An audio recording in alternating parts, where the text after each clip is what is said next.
friends, Jerry Rosa here in the Rosa String Works Workshop. Got some different footage for you today. I'm going to throw out a video that's just going to have what I would call B-roll footage.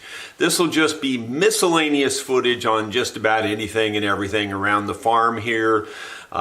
Not much to do with instruments, maybe a little bit. I truly don't even know what's going to be included because I haven't sat down to put it together yet.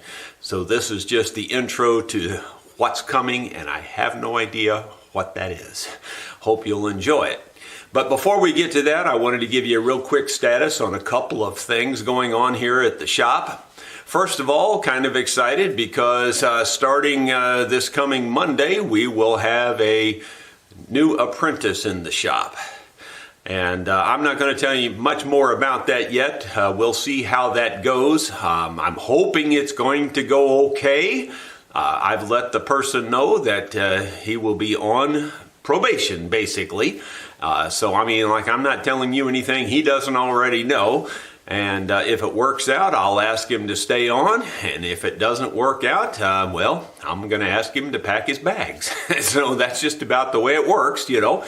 You know me, I tell it like it is. And he already knows that that's the way it's going to be. So I'm hoping that's going to work out for the positive and that I can have him working on setups, repairs, and things like that mostly. Of course, it's going to be under my close supervision, especially at first. And even really at first, he won't be working on any customer instruments. I've got several broken instruments in the shop. Were just given to me to do with as I wish. And I'm going to put him on those first and see where we go from there. If he's able to handle those, then we'll move on to perhaps customer instruments at some point. The other status, big change, is that we are working on changing our video editing software. We've been using Corel Video Studio, which is really a pretty good video editing program for, an amateur. I'm definitely an amateur. I've got no background in video editing or video work at all. Melissa has no background at all, less than me, because I've been doing it for several years. She had never done it. So, unfortunately, I taught her everything I didn't know, basically. And that's kind of the truth of it is I don't know much about it, so I taught her everything I don't know.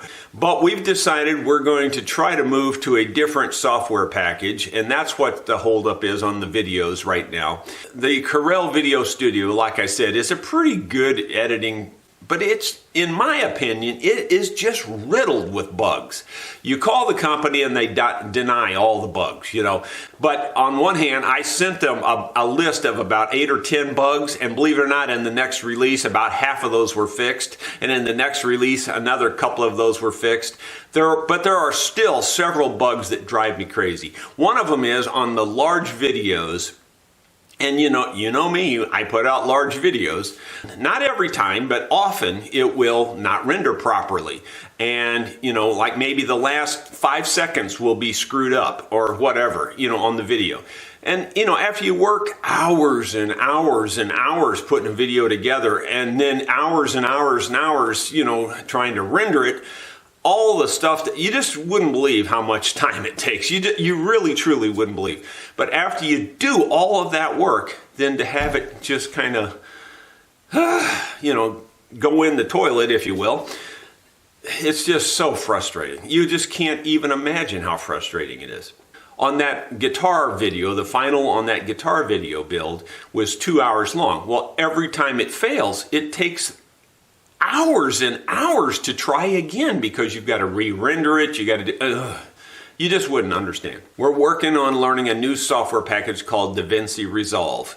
Now it is a, Hollywood, type package. It truly is. It does 5 million things more than we'll ever need. I mean, there's just no end to what it can do. We only need 3.5% of the whole package because that's as much as we understand. Let's put it that way. And even that's crazy complicated to learn. The learning curve is so steep. So Melissa's been working a whole week trying to learn that package and basically has one video probably 80% finished, if that. Maybe not even that much. Maybe it's 75% finished, and that's after a whole week working on it. So the point is, bear with us. We're working to try to get more videos out. It's just could be a little while. So that brings us to today's B-roll video. You know, like I said, I have no idea what's going to be included in this. It's going to be a potpourri of all kinds of clips. It's going to jump from one subject to the next. So just be ready. Thank you so much for watching. Tell your friends. I thought maybe I'd put a video together of a little walk around the farm and show you what I do during my quarantine if I'm not working in the shop. The reason I'm even doing that is because of this. Can you see that hand? See the difference? Considerable difference there. It's hard to tell how swollen that is, but it's really swollen. And you wonder, well, why is it swollen? It's not the coronavirus. It's a red wasp stung me on that knuckle right there yesterday. And I always swell when I get stung by a wasp or a bee. It's you know, people say, you're allergic. Well, you know, pretty much everybody gets some kind of swelling or something. But those red wasps, if you've ever been stung by one, they really knock you down. I mean, they are a strong venom. You know, I always swell a lot from that, and it almost instantly swelled my hand up. And I could feel the itching going up my arm. And believe it or not, I could actually feel the itching in this arm and in my ears and everything. But, you know, I didn't feel anything in my throat or anything. There was nothing like that. So it's not that real bad reaction that people get. But because it's difficult to physically close that hand, I figure why not make a video on doing something else. So I hope you enjoy this walk around the farm and some of the other activities I would do during my quarantine. So I'm leaving things undone on the bench, and I'm going to head out the shop.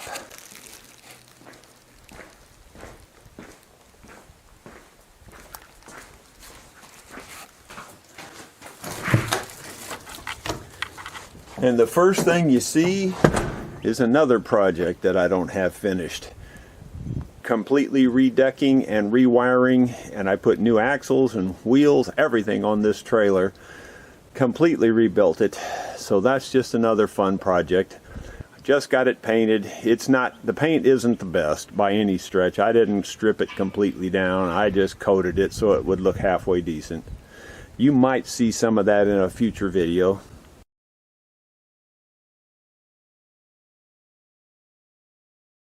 Has to come out to one spot.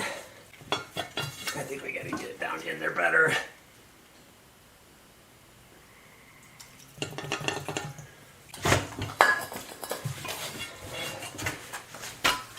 Doggone it. Oh, come on. There you go, finally. Finally. What a pain. I don't know how much hair that is. Walking past the trailer, coming up heading up toward the main house. I'll stop the camera here, and when I get up there a little closer to the main house, I'll turn it back on.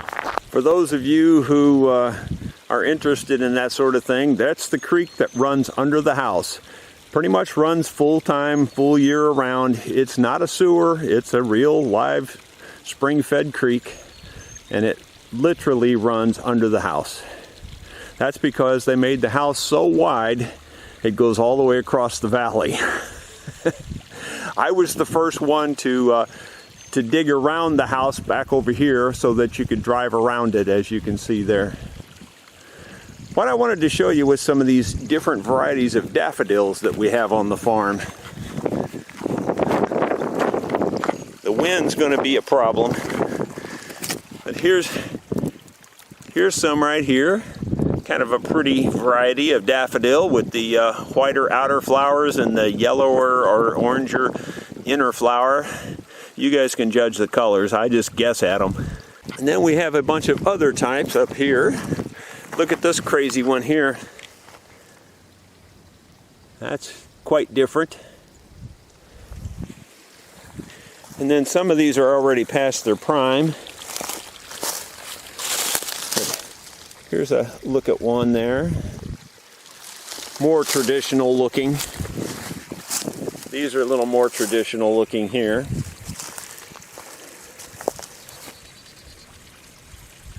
And then you come to some more of those strange ones that just have a cluster effect. I'm not sure what you'd call those. I don't know the names of any of these. Most of these are past their prime. I was going to do this a few days ago and I just didn't get around to it. And here's another one of the white and yellow variety. And here's a whole cluster of those white and yellow or white and orange, whatever they are. And then some more of the different clusters. You can see they grow everywhere around here. There's just all kinds of them up here. And again, they're kind of past their prime already. But here, these are all, most of these are the cluster type, it looks like. Up in here. All of this along here, all of these appear to be that cluster type, except for up here. Now these up here are back to the traditional. Back down on the road that I made this whole road all the way around the house. I dug all of this out with my bobcat. I put these boulders in here. It's good to have these boulders because the snakes need a place to live. And there's plenty of them in there. Snakes don't bother me much. They don't eat very much anyway. Then I built this wall. I know every one of those 90-pound blocks by name. You probably wouldn't want to know their names. We're around behind the house now, and there's just more daffodils. All of these are pretty much past their prime too. Should have done this a few days ago, but you can see they're even growing over there across by the creek. They're just everywhere, just growing everywhere. They're all over the place here. Right in this corner right here, last year I found a whole bunch of morel mushrooms. So I'm looking around. In fact, I think I'm going to go get my morel walking stick and take you on a little morel mushroom hunting trip. But let's look here first, just in case, because well, listen to that. That tree, that answers that age-old question. If a tree falls in the woods and no one's around to hear it, does it make a noise? Well, a limb just fell off that tree up there, and it made a noise. Of course, we were here to hear it, so I don't know if that counts. So I guess I'll go get my mushroom walking stick that my buddy Cliff sent to me, and I'll take a little walk. Well, there's my walking stick that Cliff sent me. And now maybe we'll be able to find some morel mushrooms. Thought I'd just show you what it looks like coming down the driveway from the main house. The building here, the big building on the right, is of course my workshop. That metal building in front of you there is 42 by 72. It's just for storage of tractors and equipment and horse trailers and things like that. The white building to the far left is my old workshop, and it has now been converted to a rental house, though we haven't rented it yet. The old farmhouse up on the hill higher up is the original farmhouse on this place. It was built in the late 1800s. We also have it fixed up for rental, and again, don't have it rented presently either. We're going to walk about a mile and then start looking for mushrooms. I may turn the camera on, or maybe not. We're standing here overlooking the pond. Those two white pillars you see is the front gate coming into the farm. I don't know if you can see it very well, but right over there is where the spring feeds the pond. It comes out of that pipe and comes right down the hill and fills this pond up, keeps the pond full. We'll take a closer look at that as we get around there. This farm is known as Valley Springs Ranch, and you might understand that it's because of all the springs that we have here on the farm. That's how it got its name. There are probably 6 or 7 nice springs on the farm, if not more. One of the things that keeps getting pushed back on my things to do is to put a water wheel right here and have a water wheel turning from this spring here. You can see there's quite a flow there, though the pipe is about half clogged with leaves. I think I'll use my walking stick and pull the leaves out of there. There we go.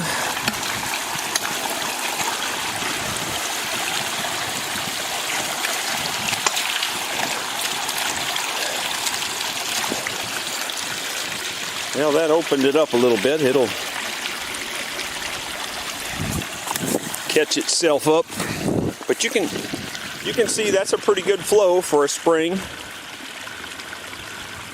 And that's why the pond stays nice and full and runs over the overfill over there all the time. Well, looky. We confiscated a four-wheeler, so we'll show you what it looks like going down the road. We're leaving the gate there on the farm right now, and we're just going to head down the road.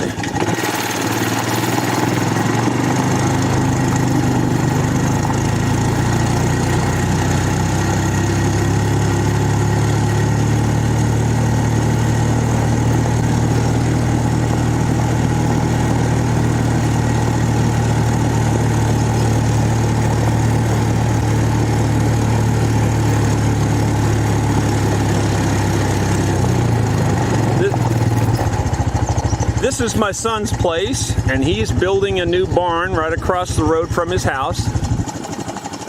It's a double-wide mobile home is what he lives in, and he's got a barn up there behind the house. That barn up there on the hill was made with wood sawn off of my little sawmill that I made.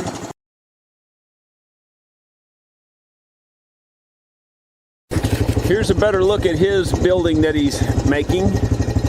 It's quite a large building. It's more than 100 feet long. I think it's about 120 feet long. I think it's about 60 feet wide, if I'm not mistaken. Pretty big building.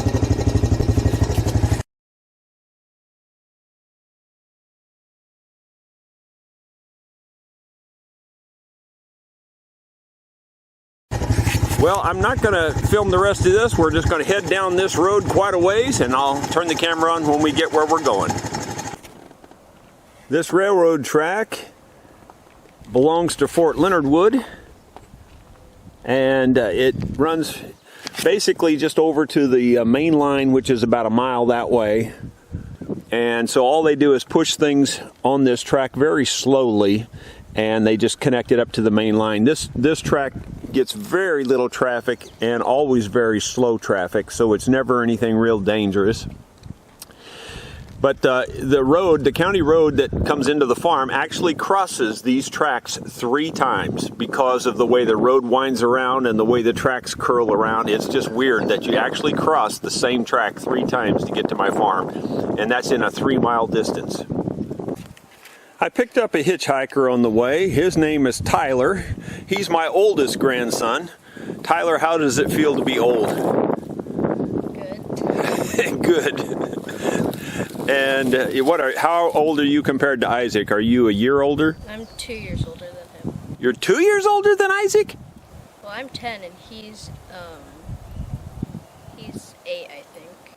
Oh yeah? I thought he was just a year younger, but whatever. I see a mushroom. Tyler, you didn't see it. Where?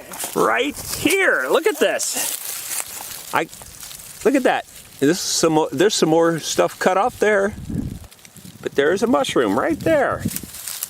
Can you believe it? And there's some more stuff growing there, so maybe it'll come out and be a mushroom later. But that's a small one, but it's a mushroom. And guess what happened with Tyler? A couple days ago, our first day of looking for mushrooms. I bet Tyler, I said, if you find the first mushroom, I'll give you $5. Well, he found one. Believe it or not, as small as that is, he found one about half that size.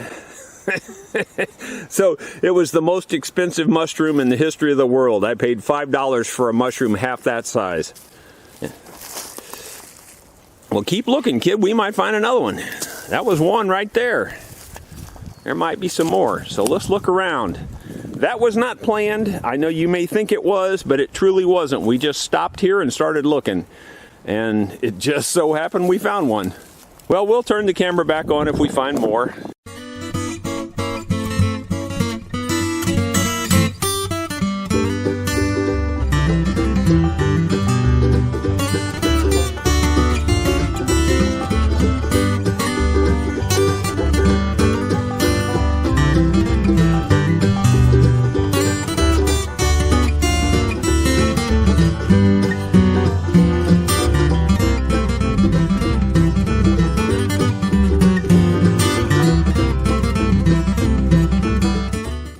As you can see, loading this big log is not a problem. That's the big brother of the last log I cut. It's a little over 8 feet long, about 8'6", and it's probably closer to 20 at the big end and about 16 to 18 at the little end. I've made a number of improvements on the sawmill. I did find a way to get some cross bracing in. There's an angle right there that goes up, and the same on the other side, and those go down to the base, and yet they clear everything, and that keeps the front legs a little more stable. They're not perfect by any stretch. Up here we put a drip, a water and soap drip in that green bucket, and there's a line that goes down to the blade. And we also put taller pipes for the logs right here. So we've got nice tall stops now. And that's most of the enhancements that I made to it since the last video.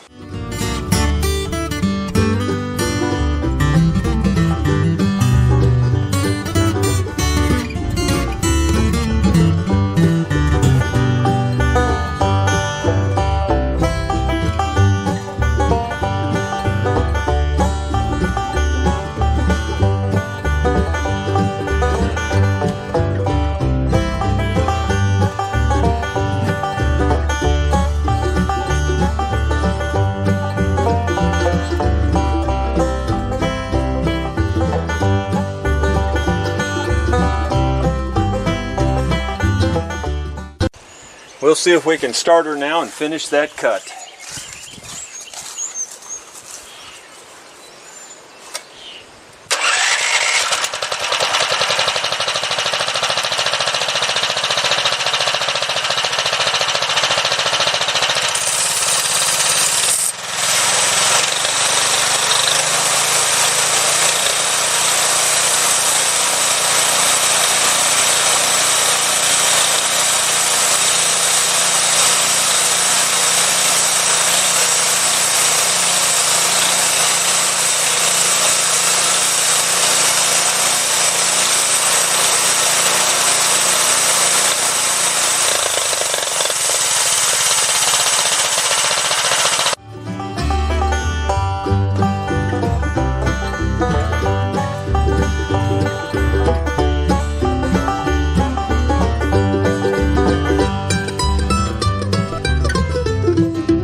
Hello friends, Jerry Rosa here in the Rosa Stringworks workshop. This is just a very short little clip to talk to you about, I guess you'd call this a public service announcement, super glue and your instruments. you know, I put out all these videos and I show people how I do things, and I hear from literally hundreds of people telling me how they thanking me for showing them how to fix their own instrument, and they do it themselves. I got no problem with that. I'm happy for you. I am tickled that I could help you. But I also sometimes can create the monster, you know. And so here's a typical case of that. Sometimes I make it look easier than it is, and I'm not bragging. It's just, you know, on video most things do look easier than they are, you know. The point is, I wanted to show you what happens if you're not real careful, especially with super glue. We've got a mandolin, and at first glance you don't see much, I'm sure. There was a little piece of binding right here that had separated, and I told the guy, I said, it's going to be nearly impossible to glue that back because it had shrunk across it. So basically the binding was going almost straight across here. And, you know, I cleaned it out and I showed him how I put super glue on there, and I said, to be honest with you, it's probably not going to hold. I said, because, you know, once this binding shrinks across there, about the only way you're going to fix that is either take the binding completely out and redo it, or cut the binding and put a new piece in there. But I did show him how I cleaned it and taped it off and put super glue in there. And of course I used a little pipette that I could really control the super glue really well. And I sent him home with that. I didn't even charge him. I said, because I don't think it's going to hold. Well, certainly it didn't hold. And of course it would have held better if I could have left it clamped up overnight, probably, but we didn't do that. Anyway, to make a long story short, he tried to fix it himself again by he watched what I did and he tried to do the same thing. But he, instead of a pipette, which, if you don't know what a pipette is, that's what it is, and I can, just suck a little tiny amount of super glue up in there, and then I can just barely squeeze this and get one little tiny drop out. I can really control how much is coming out with this. Well, he used a syringe. The problem with the syringe is that you can, you're pushing on it and all of a sudden, bang, it just goes and it squirts it everywhere. Well, that's kind of what happened. And the glue, somehow he dripped it down in here. And anyway, it got on his bridge, and then he pulled his bridge off, and that pulled off some of the finish, and it's just a big mess. I've already cleaned this up a lot. I really have. I didn't think about doing this, and I've actually cleaned it up with some of the super glue remover. And again, this stuff you got to be careful with, because it will take your finish off too if you're not careful on different kinds of finishes. Well, anyway, point being, I just thought I'd show you, like if I rub it here, I doubt you can hear it. But if I rub it over here, I bet you can. That just shows you how much super glue is on there. It's just lots of super glue on it here, right in this area. I think you can probably hear that. So you can't, it's almost nothing here. But maybe you can see it too if I get it in the right angle there. I think you can see some of the super glue. But anyway, the point being, super glue is nothing to mess with. You really have to control it. I'll tell you one more little horror story with super glue that happened just literally like a week ago or 2 weeks ago at the most. I was gluing something on an instrument, and I don't even remember which one it was because I get so many through here. And I don't even remember what I was gluing exactly. But it was a springy little part. It was like a little splinter of wood, or it was a piece of binding. I don't remember. And mainly I don't remember because of what happened, because it happened so fast. But that spring, I was holding it with one hand or something and dropping super glue on it, and the spring slipped and it flicked the tiniest little tiny drop. I mean, it was so small that I wouldn't even call it a drop of super glue, and it went right in my eye. Well, I knew it instantly because it burned like heck, and and then I kept my eye moving really fast to make sure that it wouldn't stick, because I was afraid I'd glue my eyelid to my eye, Well, it took several days before that seemed to wear out of there and be gone. But fortunately, I didn't have any real damage. But, can you imagine if you got a lot of super glue in your eye? Oh my gosh, it would be horrible. So now when I'm messing with super glue, I'm going to be, especially if I'm doing anything that's even slightly tough, I'm going to be wearing safety glasses, because that's not worth it, I can tell you for sure. So I hope you enjoyed those little public service announcements. I hope they do you some good. Take care. Be careful with your stuff. Thanks. Bye.